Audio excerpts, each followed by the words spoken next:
What's up, Caron Nation? Welcome to episode 5 of PSPN The Pod.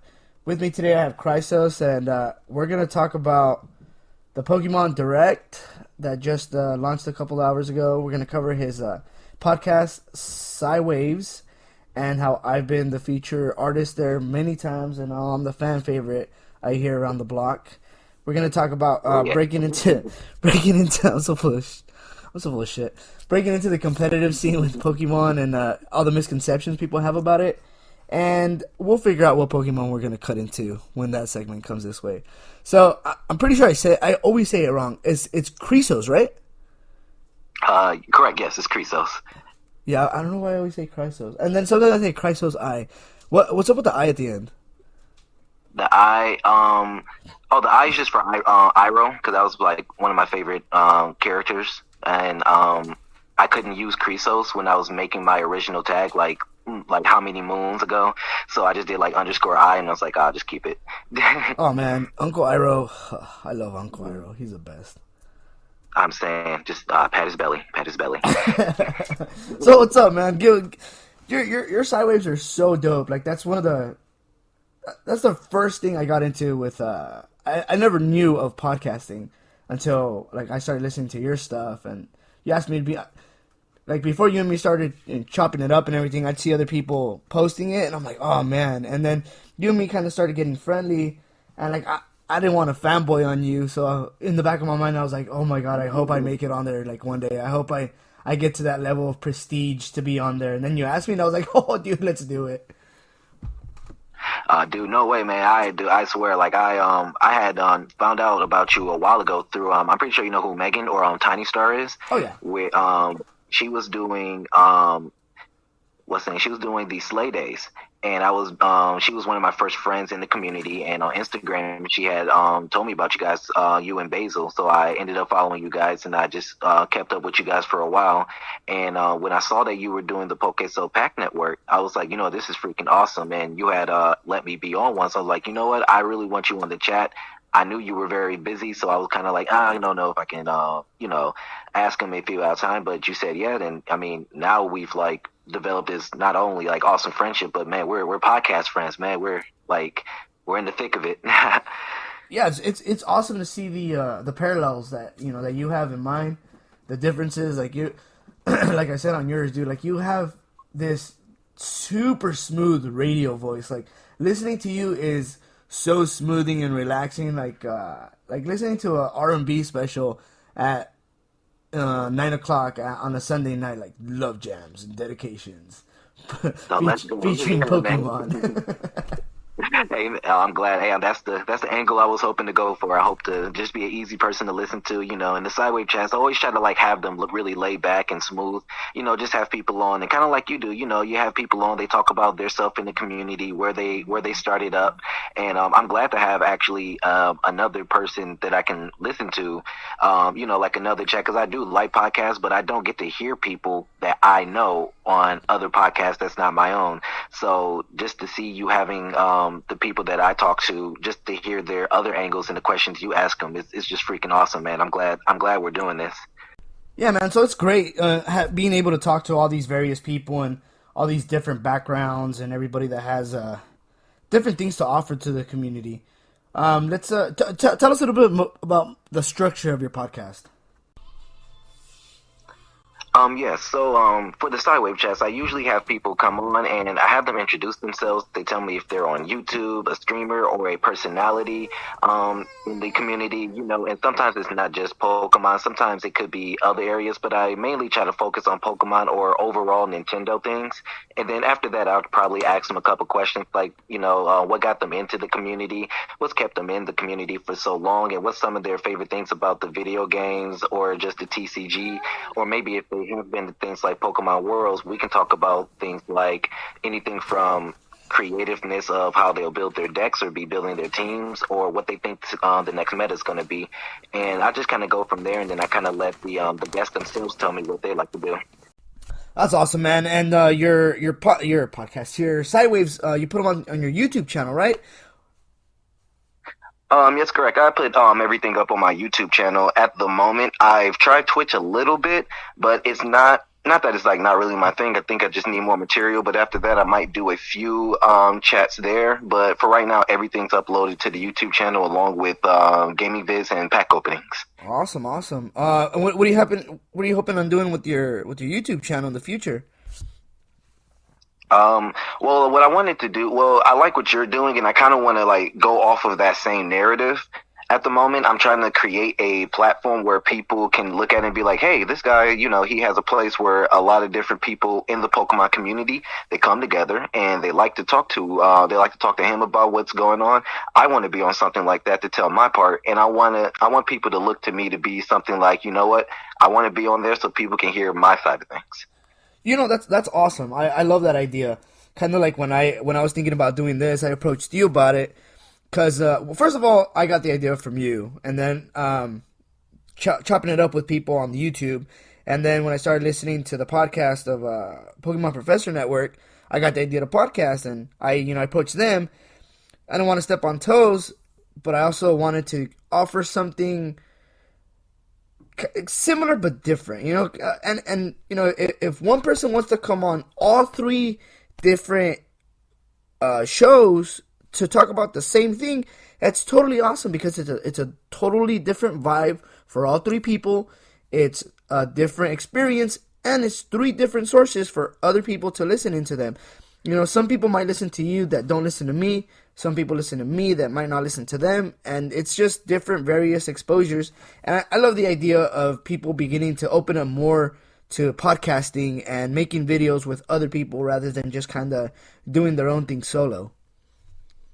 Oh, most definitely. And when it comes down to it, we're in a collecting community, and a collecting community has always been the type to be at different conventions or cons and things like that. So I feel like it should be a natural thing that we all should be talking to each other more. I know social media is extremely convenient, seeing as we met and things like that, but that should never stop us from having actual conversation as well. Right. It doesn't always have to be in a controlled setting.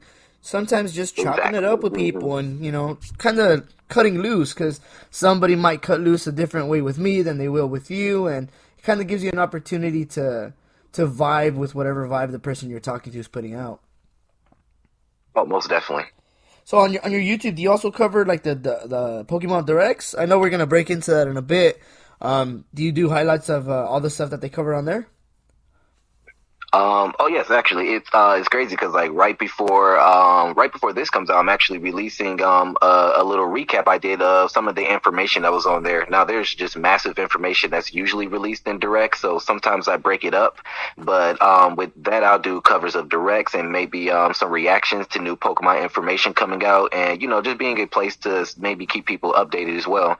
I've actually had some people contact me on Instagram and say that they're glad that I cover things because sometimes they're not awake early enough to catch the information right away. If you go on the website, there's like a massive amount of information that Pokemon releases for us on the website. So some people don't have time to get all that, and I just like to be a place that you can just like throw it on for 10 minutes on a car ride or something to be like, all right, I'm caught up.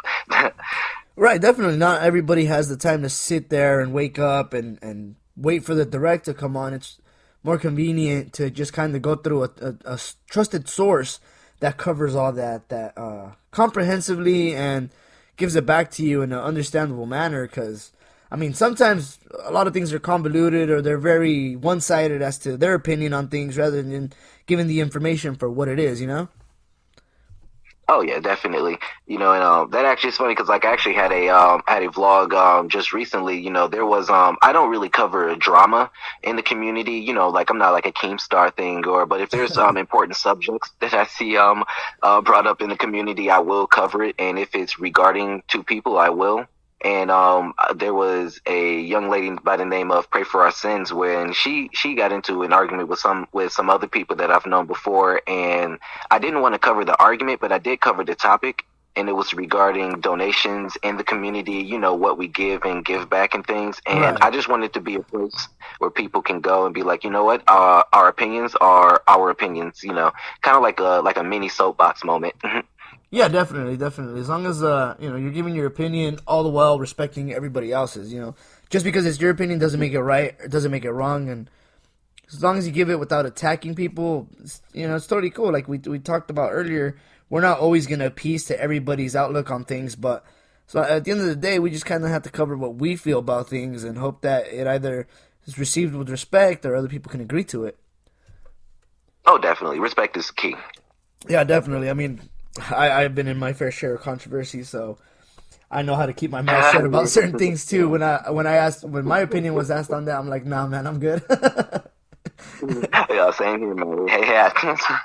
So let's use that as a segue to break into the what's new Pikachu. We were talking about the Pokemon Direct, and from what I'm seeing, there is just so much information that got dropped, and I've been for those of you that didn't know, we started the podcast yesterday, and the Fire Lord woke up and was kind of being a little pain in the butt, so we just cut it off and jumped into into this segment today.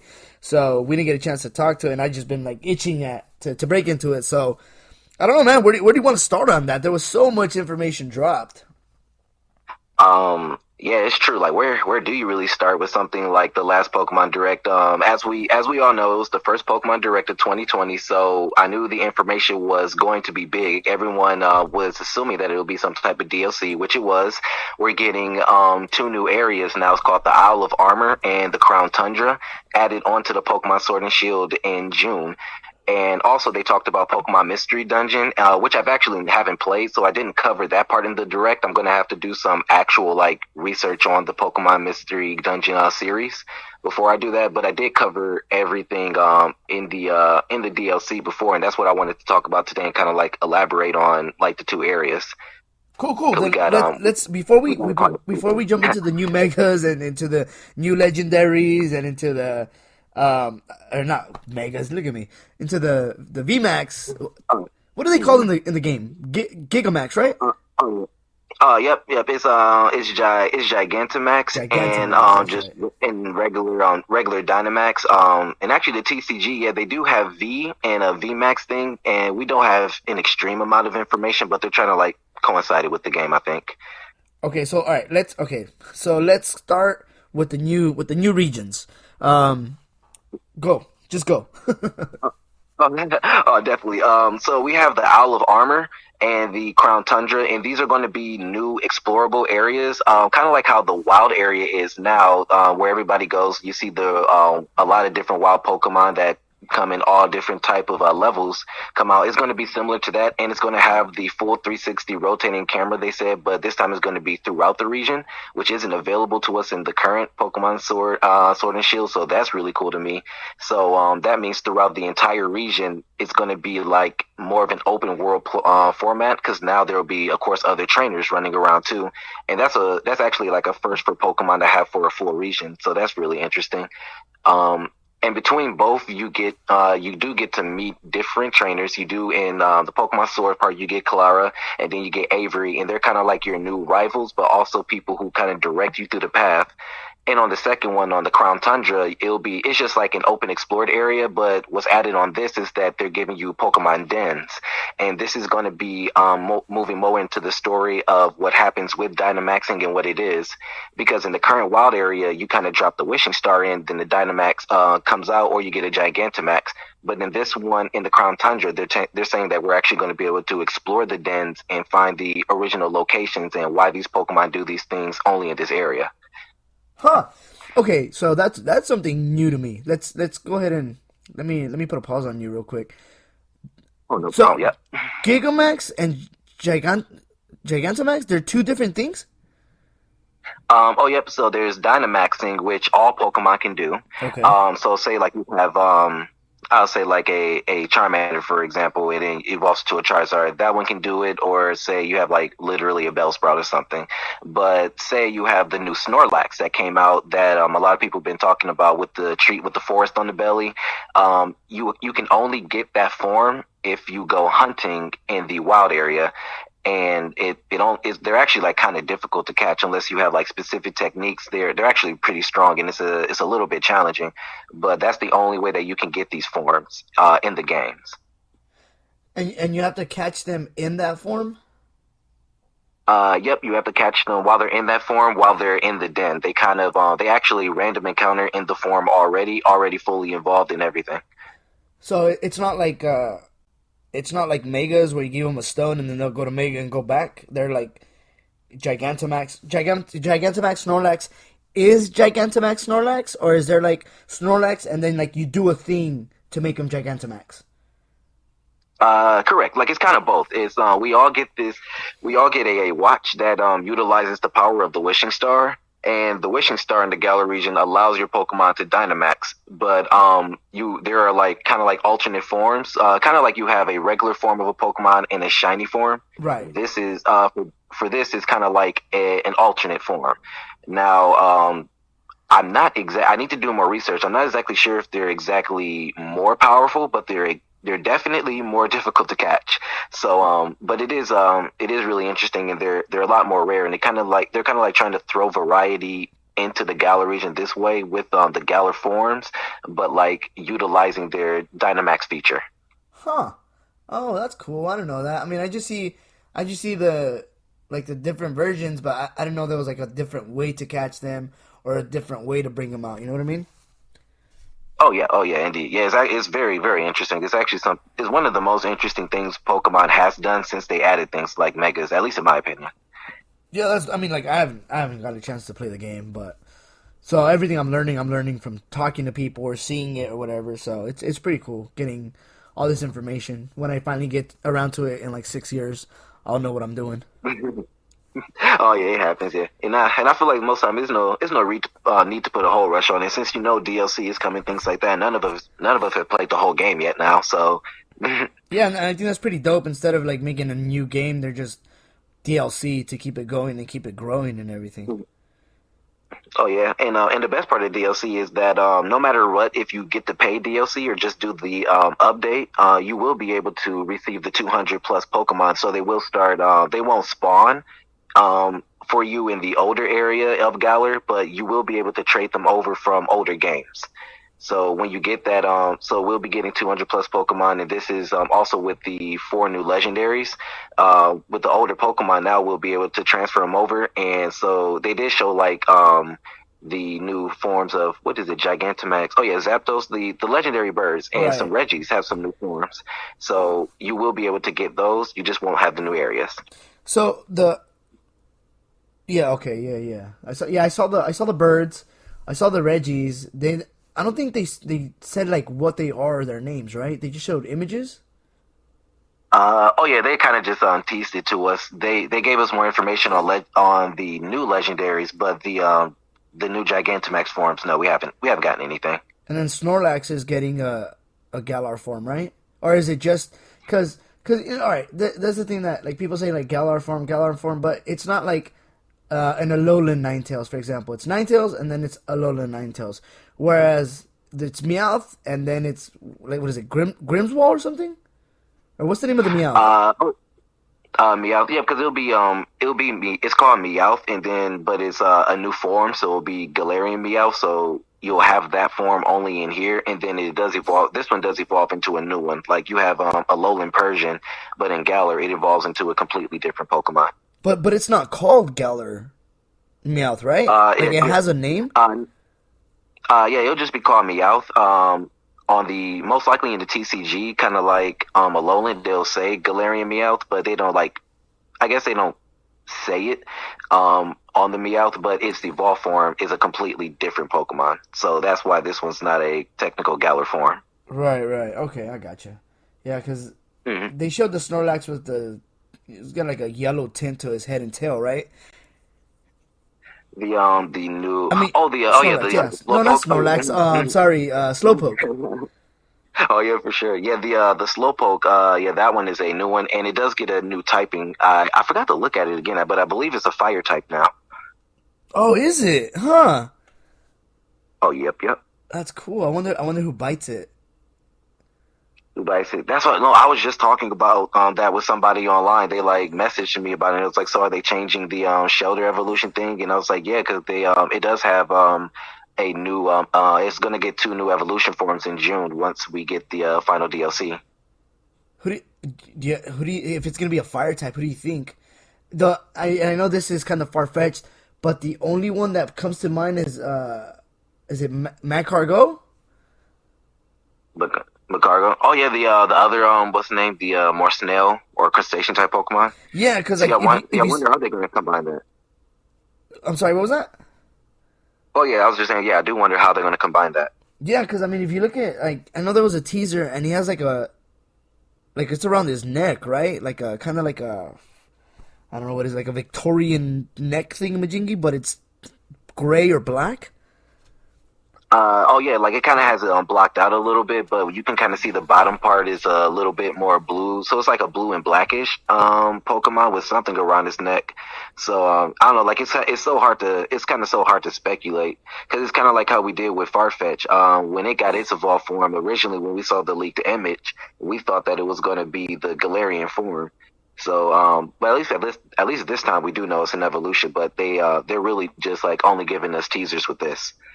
That's so awesome, and I hope they do a good a job keeping it under wraps as they did with the game when it was coming out. Oh yeah, definitely. Because with Sun, it's funny, like with Sun and Moon, it was leaked way before the game came out. But at least with Sword and Shield, you know, we did get the Pokedex, but it was like 2 days, like 2 or 3 days before the game came out. So like at that point, like it wasn't making much of a difference. Yeah, they kept it really, really tight. That was really cool. And I mean, I kind of got peeved when people were just dropping leaks the day they got it or the next day. It's like, guys, relax, let people catch up. Oh yeah, indeed. Yeah, it's the internet is like extremely fast and very ambitious, and and I think we kind of like live in a new culture of like everybody does want to be first. So like when it comes to the whole thing of spoilers, like it was funny. I was on Twitter, and people there were leaks, but I didn't see any. I didn't see any leaks right away. And just as a joke, I kind of tweeted out like, "Well, if everyone's releasing leaks, the least I can do is see the final evolutions." Just as a joke, because I know nobody's gonna send it. And if somebody that doesn't even follow me just randomly sent me the like pictures of the entire Pokedex, I'm like, "Oh, so this is how accidental leaks happen." So I'm like. Yeah. Like, man, where'd you even come from? Right? It's like, yeah, they just want to be like, hey, it was me. And, oh, this guy sent it to me, and then everybody's going to grow this guy thinking he's got the info. And, yeah, man, that's how it ends up growing. Mm-hmm. Oh, indeed, yeah. That's why I do enjoy covering the directs in the form that we're doing it. Because all the information, at least that we're talking about, is official. There's like not really speculation. Right. It's all canon. Everybody can find the same information. Exactly. So you got the new regions, you got the Galar legendaries, you got the bird legendaries. What are the new legendaries? I saw there was like I'm not gonna even try to guess what it is. There's two new legendaries. What are they? Oh yeah, so we have we have Cubfu that's coming to us in the Isle of Armor, and then we have Calyrex, which is coming in the Crown Tundra. And Cubfu actually has an evolved form called Urshifu, so I guess technically that would be like 1, 2, 3, 4, because Cubfu has two it actually has two separate forms that it can evolve into as a legendary. And Calyrex is supposed to be one of the protectors of the Galar region, like one of the original protectors. That's kind of like the lore. So, I guess in comparison to like Sun and Moon, they would kind of be like how the totem Pokemon were in that one. But this time it's only going to be one. And I believe the Cubfu is a fighting type. Calyrex is a psychic and grass type. So those are just the new legendaries that they did give to us so far. Okay, cool. Yeah, and that was like that little koala looking thing, right? Yeah, yeah. And then like the bunny, I'm gonna guess it's the bunny with the snowball on its head. Yeah, I have no idea what that thing's supposed to be. Like, it reminds me of when I first saw Savali. I was like, wow, Game Freak, you really went out there for this one, huh? Yeah, well, I mean, at least it's not another humanoid looking Pokemon, so I guess that's a plus. It's true. They're attempting to switch up. Like, just to know that we're getting like more Galar forms than because like I'm one of those people where like Charizard is one of my favorite Pokemon, but I do understand. Yeah, I'm a Charizard boy. I'm sorry, but but I am glad that they're like that they didn't just stop there when it came to new forms and things like that. Like Blastoise and Venusaur are both getting Gigantamax forms, so that's pretty sweet. Of course, they showed the Regis, and they like I don't remember every single Pokemon that they did show because, like, to be honest, if it was to cover everything that they did in the direct and also like on the website, it would be like a 2 hour podcast. But wrapping up 2 points, I am glad that Game Freak has branched out. Yeah, yeah, it's awesome. Like you said, we could be here for another 2 hours solid covering everything. But let's go ahead and give other opportunities to other branches of podcasting and stuff like that. Okay, well, all right. So one last thing that I do want to bring up. I saw a lot of people are kind of peeved that they're getting rid of the fairy energy, right? Mm-hmm. Yeah, I see. Oh yeah, in the TCG format. Right. Oh yes. Yeah, I saw that. Some people were kind of upset about the idea that they're getting rid of fairies. It's like, eh. So are they introducing a new type, or are they just getting rid of it completely? Yeah, they're axing fairy types. And it's funny, and I feel like talking about this might be a great segue into the soapbox because it's all comes down to balancing the competitive format.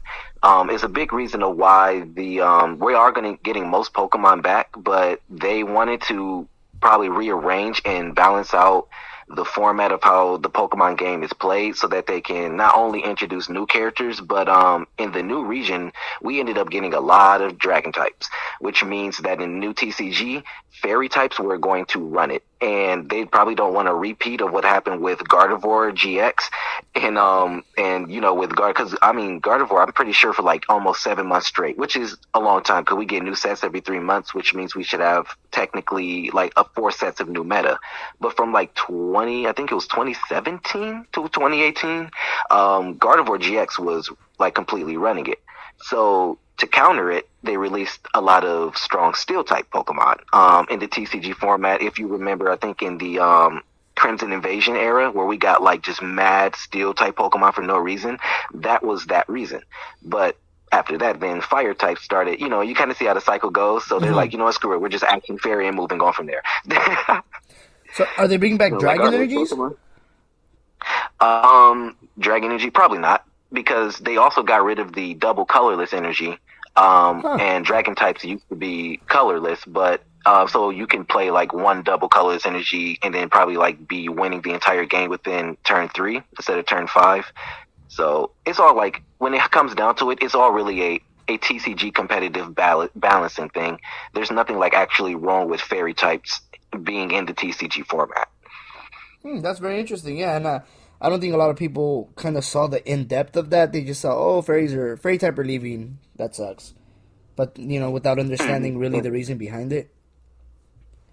Oh yeah, indeed. Especially since they're since in Galar region, they're still adding more fairy types. So what they said is that those types are going to go back to the original format and be represented by psychic types.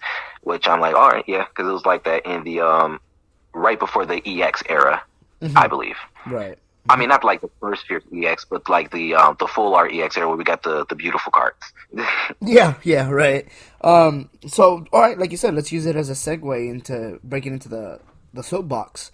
You wanted to cover competitive TCG? Oh yeah, like kind of like to go into like to get things off my chest about the competitive community in general, because there's kind of like this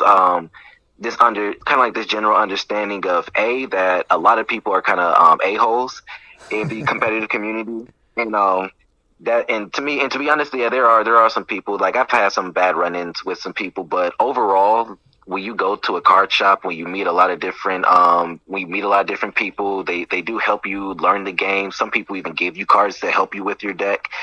Shop owners are always going to help you, and even down to the part where, like, even if you want to go to a pre-release, which is technically always a Pokemon event, you'll get to like meet different people and like really see what the community is all about. And you can't get the fullness of that, to me, unless you at least try to go to something like Pokemon League, in my opinion.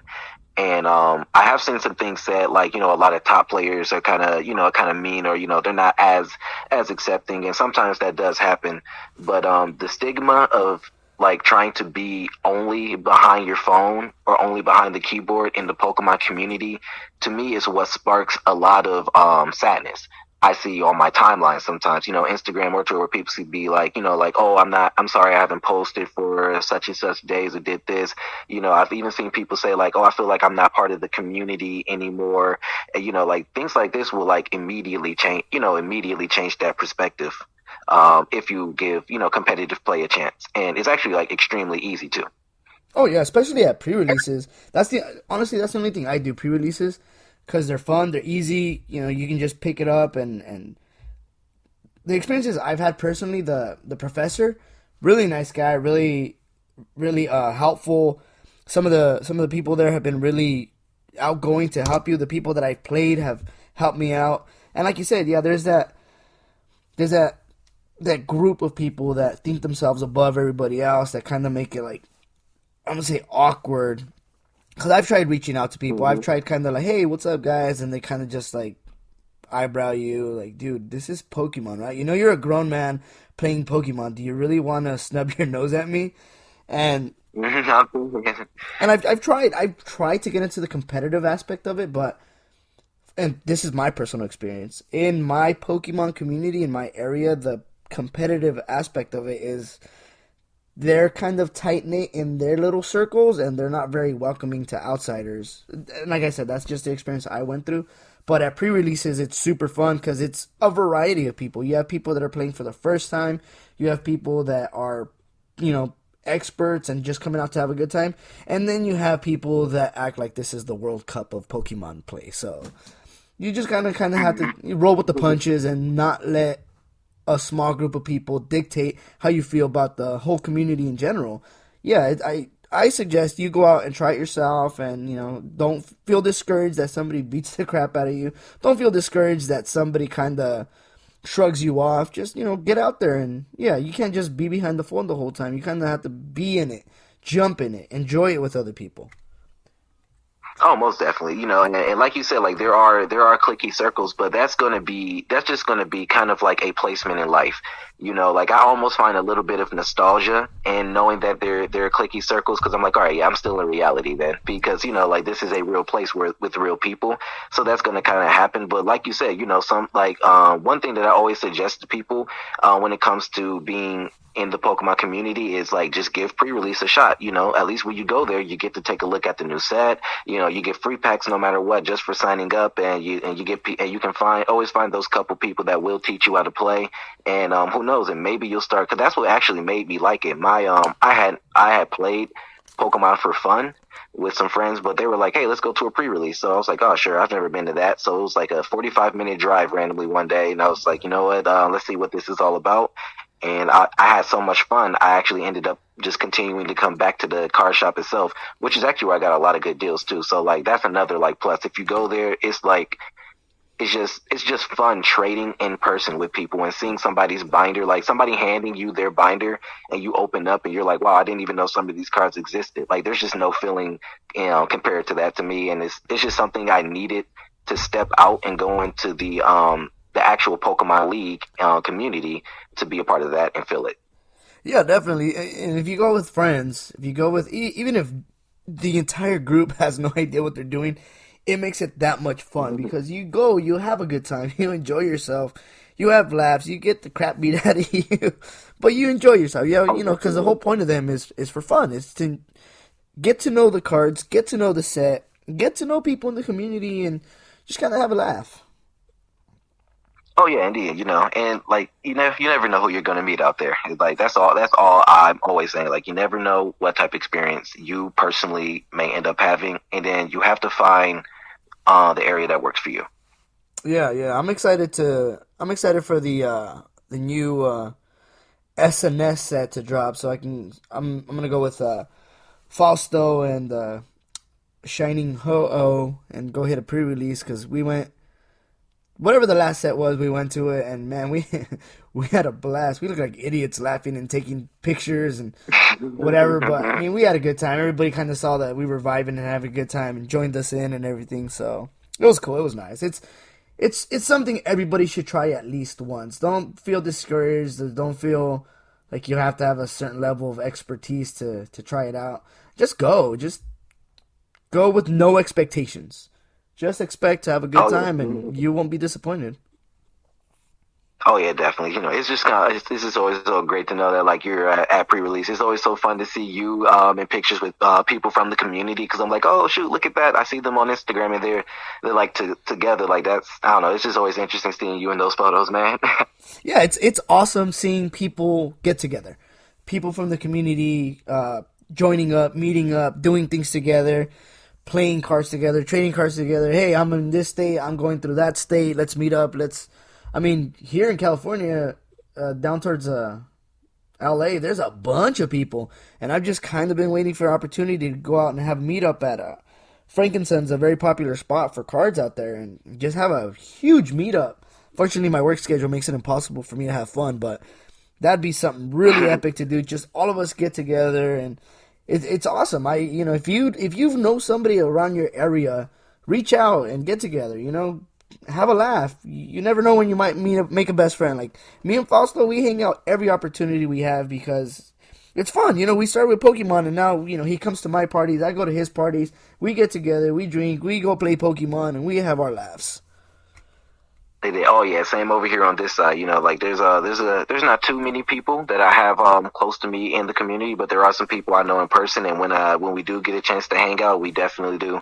Next time I'm out in California, I'm gonna have to like find my way towards your area. I finally kind of learned the train system out there, at least between the San Bernardino to like the San Francisco to like the Hollywood area. I don't know. I always forget which way is north and south, but I kind of know that area now from when I lived out there for a little bit. So. Man, I gotta hit you up next time I take that trip. When you're out in Cali, where are you? The people that I know, where they live at is more towards the San Bernardino area. That's their exact location. But usually I try to like go to LA, and sometimes I stay out there with a couple friends, things like that. We hang out and well, I don't know. I can't mention live how we find our way around California sometimes, but we get around there. Yeah, man. Let me know because I got family out in LA. So next time you're gonna come out this way, let me know. We'll plan something, dude. I'll go to you, man. I love busting trips to LA. I've met a couple people out there. I've hung out with a couple people out there, and it's super fun to do. Indeed, oh, most definitely. So have you ever been to Frankincense? Frankincense, never. Oh, nope, never. Have not. Wasn't when I was visiting more heavily, and I did, and when I lived out there, I wasn't too heavily into the Pokemon community as I am now. Oh, dude, then yeah, we'll definitely put that on our bucket list. I mean, I've been in the area, but it's only open on I believe Tuesdays and Saturdays, and every time I'm out there, I never get a chance to go hit it up, and it always bums me out. So. That's something I definitely want to do. No, most def. But yeah, man. Hey, so what's up? You ready to choose a Pokemon for X and Y? Oh, I am. Oh, definitely. All right. Okay. So do you have your? Can you use your phone or do you have something on you? Oh yeah, I got my phone with me. All right. Cool. So I can't remember how many Pokemon we said there was. It's like 800 and something. So. All right, open up a random generator and just plug in 800 and choose a random number out of there. We'll see what pops up. Random number generator. You said just put in 800? Yeah, just 800. We'll see what happens. Oh, for sure. All right, let's go ahead and generate a number. We have 638. Okay, so Googlefy Pokemon number 638. Pokemon number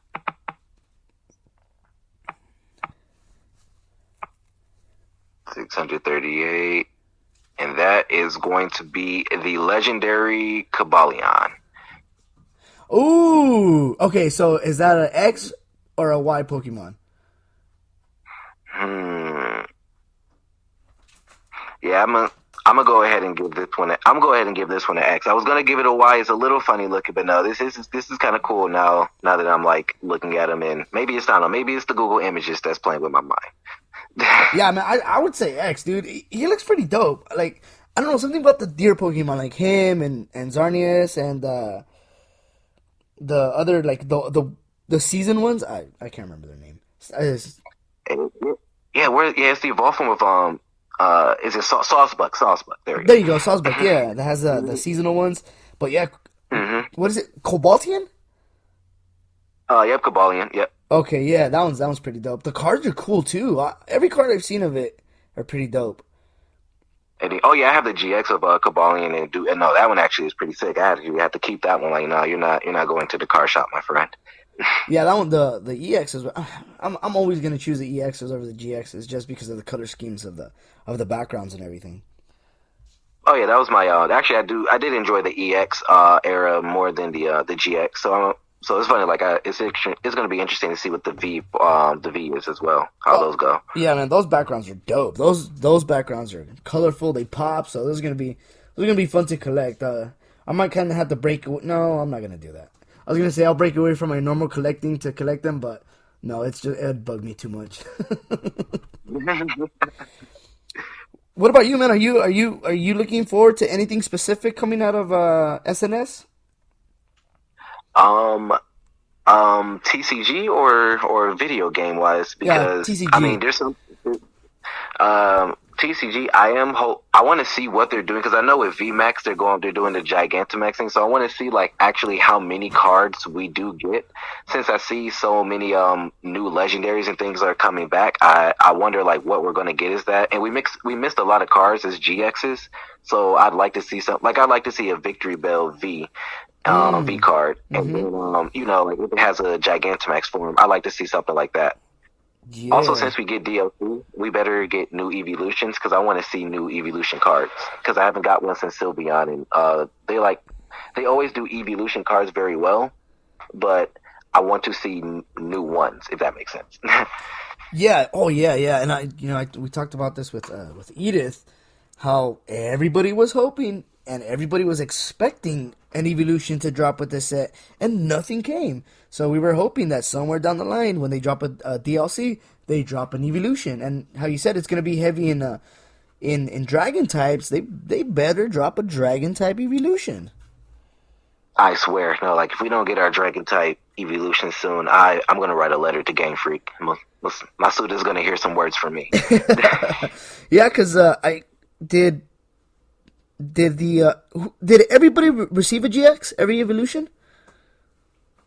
Every evolution? I believe so. At this point, yeah, because the original three did get a GX, so now, yep, they all have one. Okay, yeah. So those would look dope in VMAX because Eevee got a Gigamax form, right? Yep, it did. So have have any of the evolutions come out? They haven't gotten their own form yet, but only Eevee so far. I wonder if they are. That'd be cool. That would be pretty sweet. They got see that, and that's the thing with like the potential with the DLC with the new era that Game Freak's kind of trying to go with Pokemon, that they're trying to like leave it open so they can try anything and maybe see what the audience does and doesn't react to. Dude, man, it doesn't matter what the hell they drop. People are gonna gobble it up. These are facts.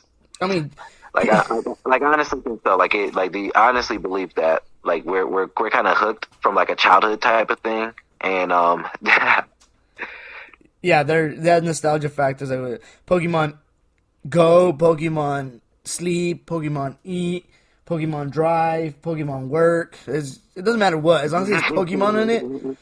Pokemon Retirement Home. It's gonna be a thing. oh yeah, I want to I do want to live there. If there's not a Pokeball on my retirement home, I'm most likely just not going to be there. Right. You know what I'm really excited for too, for Pokemon to start incorporating VR. Oh yes, definitely. Because we kind of have VR. Yeah, we have the setup for it now. With the assembly that we got, I think it was like a little bit before Christmas, so it's on the table. Yeah, I mean how awesome would be cool just walking around and they gotta make something where people don't have to move. Walk around, yes. Move, no. Because look at the pandemonium that happened when Go happened and people were walking out into the street and people's backyards. We don't want that type of nonsense, especially wearing something over their face. Oh yeah, indeed. Like imagine, like yeah, like you're over there walking around with a $300 piece of hardware on your phone, like into somebody wandering into someone's backyard. Ah, it was worth Mhm. it. Like you're getting handcuffed. It's like just don't take off the VR. I almost have the celebi. Oh no, it was a hair cross. Oh man, yeah, just so much potential, so much awesomeness. What's really cool is us as adults and some of us that have kids, we kind of get to, if they're into it, getting them into it, kind of see them grow up with it too. Kind of see, once they start maturing and appreciating for it, it's still gonna be around. They're still gonna be, and the stuff that they get is gonna be millennia ahead of what we have, and we're gonna look back at it and like, wow, this is so cool what they're doing. Oh yeah, like the direction that Pokemon's going, like I was kind of saying, like with the potential of DLC, I can't wait to see like what Pokemon does look like in say 5 years down the line, And in 5 years, a lot of kids that are kind of say like just getting their first Pokemon game, maybe 9 or 10, like they're going to be 15. And like I remember when I was in high school playing against my friends, so it'll be interesting to see like what actual direction it all goes. It's exciting, man. It's an exciting time to be a Pokemon fan, to be a Pokemon collector, to be a member of the Pokemon community. So much awesome stuff going on. No, definitely. All right, man. Well, Chrysos, thanks for being on, dude. I love chopping it up with you. It's always a pleasure. I had the pleasure of being on your PsyWaves twice, so I'm definitely gonna bring you up back onto a chat later in the future when we get some more information, when the DLC drops, when people are running through it. Hopefully, we get that evolution down the line. And thanks for being on, man. Really appreciate your time. Oh, thank you, man. And thanks for being on. Thanks for being on the Sidewave chats. I can't wait to release it. I can't wait that this is released and to share it all around. It was a lot of fun talking to you. So yeah, I'll definitely plug all your information in the description. Everybody, give them a follow on Instagram, YouTube, Twitter. Did I forget anything? No, those are the three main spots. All right, guys. Well, thanks for being with us today. And as always, Chrysos, hit us with the departure quote. Oh well, may your codes be white. May your pools be gold. See you next time, guys.